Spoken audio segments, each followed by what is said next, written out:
Hey everyone, Cleo here, and today I'm here to talk about my anticipated releases for 2022. So, it's already June. What am I doing? Filming an anticipated release video. But yeah, as some of you might know, I've spent my first 6 months during the years trying to reduce my TBR down to 0, and so for the past 5 months, I've really been trying not to think about anticipated releases, and so it makes perfect sense for me to film this video now that I'm about to be liberated from this project.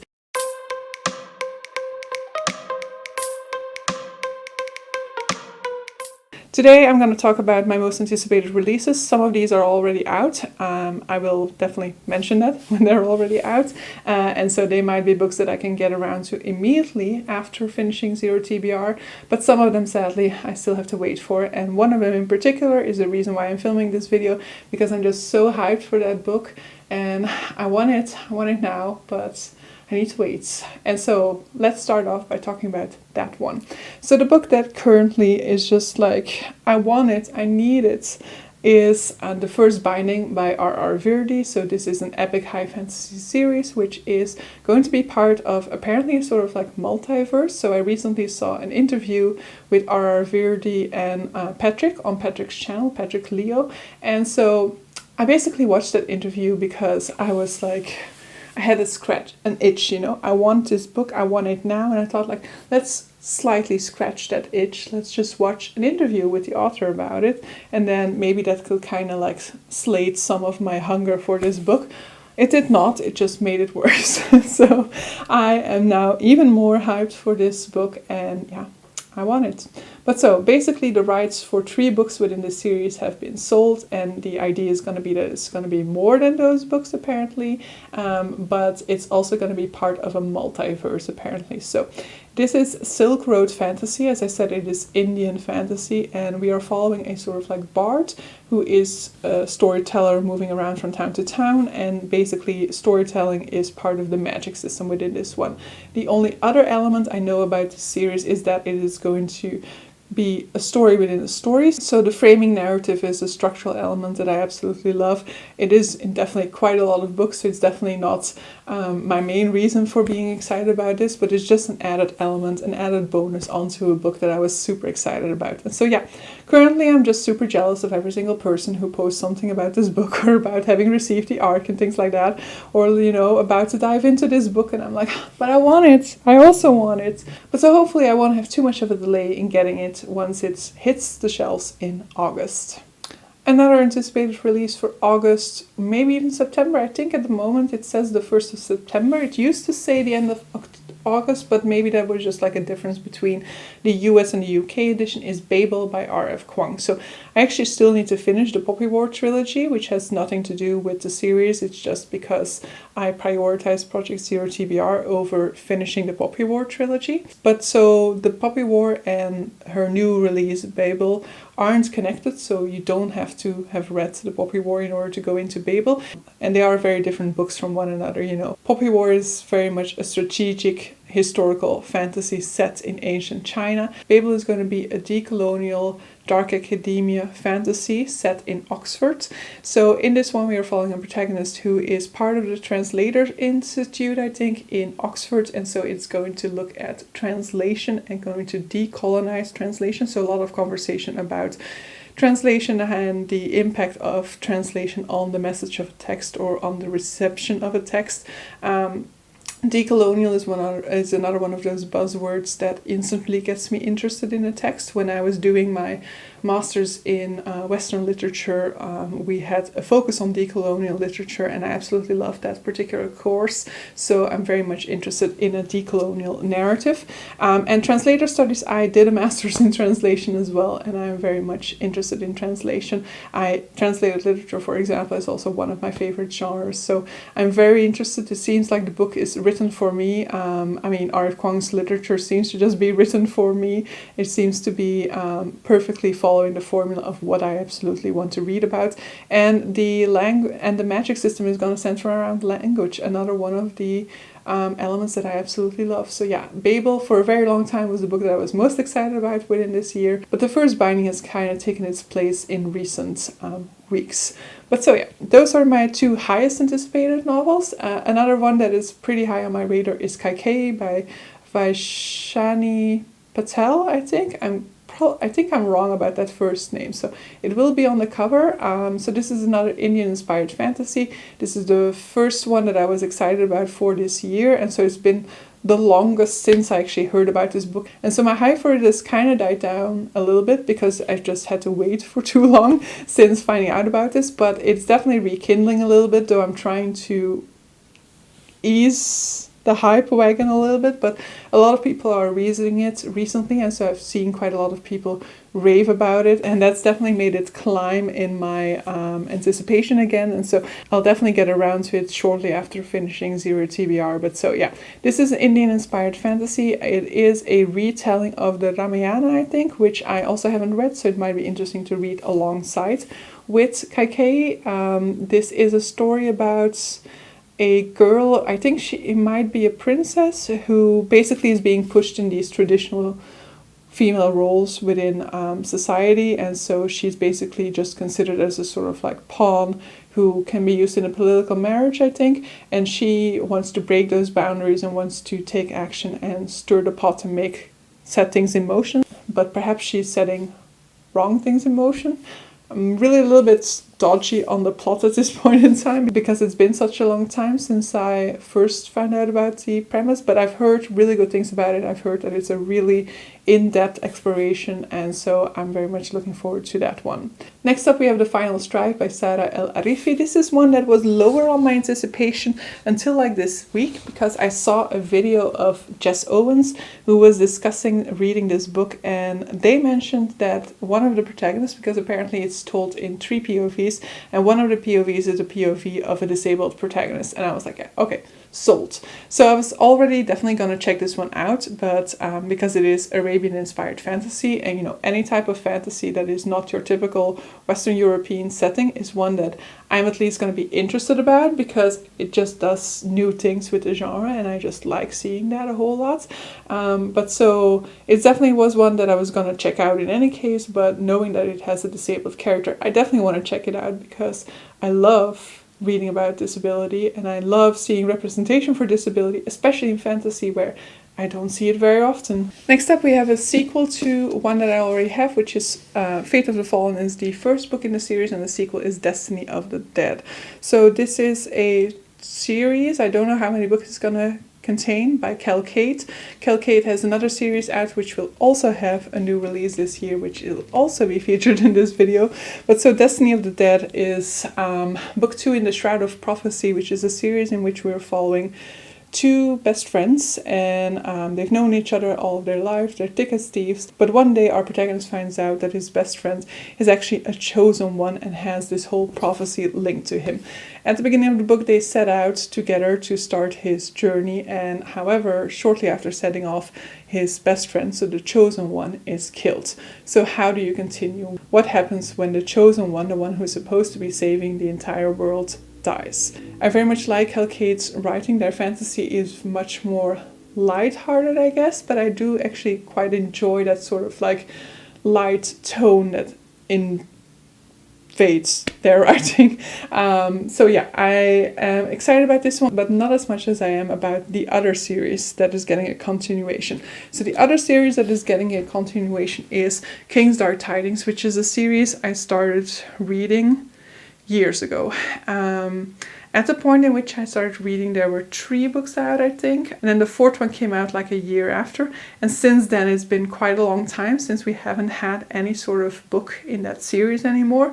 And so in that time Fate of the Fallen came out, and quite a lot of people were already worried about the fact that because they were now traditionally published, we would never see a continuation to Kingstar Titan. So I'm very happy to see that we're getting a continuation at this point in time, and moreover what we're also getting is a prologue. So So we're getting a prequel. I think we're getting the prequel first, and I think that that one might actually already be coming out in like July or something maybe. And then apparently the first 4 books are also going to get a physical release at this point in time, because before that they were only available as ebook or audio. And then I think around September, but I could be wrong about that, I'll have the correct release date on the screen. Then we're getting the next book in Kingstar Titan. Kingstar Titan is a series in which we're following Reskin, who is this boy who from a young age onwards has been trained to become an assassin. And he's basically been trained very well in the art of assassination and the art of, political maneuvering, how to weasel your way into certain conversations, how to be a key player, and how to, make your way into important meetings and things like that.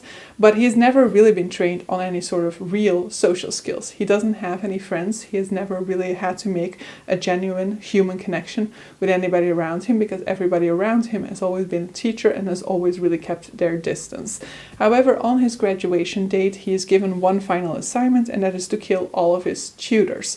However, his tutors, of course, don't really agree, and so a massive fight ensues in which only one tutor survives, and all of his masters have basically been killed. So now Reskin is set loose onto this world with no real framing reference as to who he is, who he's supposed to be serving. He has all of these skills, but he doesn't really have a goal for them. He just has a few words that he misunderstood from his masters. And so I'm not going to say a whole lot more. Reskin is just this socially awkward character who doesn't really know how social cues work or anything like that, but who regardless is a very charismatic character. And so people in his environment, or the people that he meets, are constantly drawn to him, and that creates some very interesting and very fun dynamics. So I really like the light tone of this one. The same with Shroud of Prophecy. It definitely has a much lighter tone, and I really enjoy that a whole lot. Another one that I'm really looking forward to is not fantasy, and that is Life Ceremony by Sayaka Murata. I absolutely love Sayaka Murata. She's a Japanese author. She's most well known for Convenience Store Woman. Her second novel, Earthlings, is probably my favorite by her. It's a book that I almost put down because of the many trigger warnings in it, but I pushed through, and I'm very happy that I did. Both of Sayaka Murata's works are unique in my opinion, and they are books that really stay with you. I will always remember these books to some extent. There are a lot of books that you read and that when you think back on what you've read, you might forget about them, but that's never going to be the case with Sayaka Murata's writing. So I'm very eager to get her new book, Life Ceremony. The one thing is that it's a short story collection, and I do quite like short stories, but I liked short stories when I was reading short stories as short stories, just as a single short story. Nowadays, when I read short stories, it's in a short story collection, and then I find myself not enjoying them as much because I no longer see them as separate short stories. So I'm gonna try and battle that to some extent by just taking my time between stories within this collection, and hopefully it'll be a big success. And I guess the final super anticipated release that I need to talk about is one that I actually did read already. It's one that I was not able to ignore for the first half of the year, and that is The Discord of Gods by Jen Lyons, the 5th and final book in A Chorus of Dragons. I'm not really going to talk too much about this one, but I absolutely love this one and love the way that it wrapped up the series. And the series is one that you should definitely try out in case you like fantasy that plays with interesting structures, in case you're interested in a more plot-based fantasy. Though I will say that I'm more of a character-based reader, and I absolutely love the series regardless. It has a whole lot of twists and turns. It has a whole lot of representation. There's almost every character within this one turns out to be LGBTQIA+. I absolutely love Kieran. I absolutely love to rate. There's polyamorous rep within this one. Read it. Read it for the queers, I would say. This is an absolutely amazing series, and I love it. And I think that at least if you're interested in high fantasy, at least give this one a go, because it's quite different from most fantasy that I read. And so I think that it's one that deserves a shot. And then I'm going to end this video by quickly talking about a few books that I will also definitely be reading, but that are just I have a little bit less hype about these ones than about the ones that I've already mentioned earlier within this video. And so that is, for example, The Lost Metal by Brandon Sanderson, which I'm not entirely sure I'm going to get in 2022, because I think it's going to come out in hardcover first in the UK before the paperback releases. And I want a paperback, I don't want a hardcover. So I don't know, I don't like the series enough to want to like buy the ebook first, for example, before diving into the physical books, so I might actually just wait for that one. Then we have Daughter of the Moon Goddess, which already came out, and I'm on the fence about that one, but I think I just want to give it a go, because it seems like it's like a lot of people consider that it reads more like YA, so that might be a problem for me because I don't actually like YA all the time. Another one that I, in any case, am intrigued about is the Book of Gothel by Mary McMine, because that is a reimagining of Rapunzel, told from the perspective of the evil witch, which Rapunzel was my favorite fairy tale when I was a child. I just hope that they go for like the ruthless version of Rapunzel and not the Disney-fied version. Another one that I definitely will be checking out is People Person by Candice Carty-Williams. I don't really know the plot of this one anymore at all, but I read Queenie by Candice Carty-Williams, and since then I've really been on the lookout for her to publish another book because I absolutely loved Queenie. So I'm very eager to dive into that one. Hopefully it'll be as amazing as Queenie was, and so I'll have another sort of like author by author. Then definitely also will be trying to read the Oleander Swords still this year. This is the continuation to The Jasmine Throne by Tasha Suri. For The Jasmine Throne, I enjoyed the world a whole lot, and there were elements to the book that I really enjoyed, but on the whole it kind of disappointed me. I was not really interested in the main romance to this story, and I'm sure that the romance is still going to play a part in the second book. I'm just hoping that some of my problems with book one, which was that I felt it to be a little bit too passive. Our protagonists were put in a passive role, and so I'm hoping that that's going to kind of change within book two, and we're going to see more of the world, so more of what I was enjoying about the first one. And then final one that I'm going to mention here is Color Bound, or The Color Bound by Rebecca Zahabi. I saw this one like just this week, I think, on the publisher's Twitter account, and I think it was going to talk about like power imbalances and the way that, you know, refugees, for example, are suppressed and things like that. It had something to do with that.